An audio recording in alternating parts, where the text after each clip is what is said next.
Hey guys, Ultimate DIY guy here, and I just wanted to say thank you all for subscribing. I hit over 100 subscribers. I'm really thankful.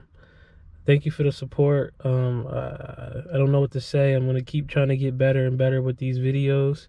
And since I hit this point, I thought it would be a good idea for me to start a new series where I think I'm gonna call it Project Saab 97X or Project 97X, something like that. Recently I got something called a 2008 Saab 97X. It's part of the Trailblazer family. I really like this SUV. I wasn't expecting to get it. It's kind of rare. You don't usually see these around anymore, but I'm gonna do a bunch of things to it. I'm gonna restore it. I'm gonna make it the way I want it to be.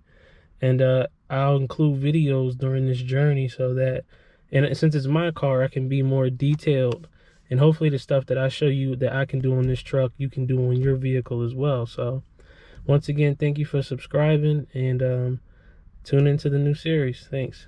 Have a good one, you guys. Bye.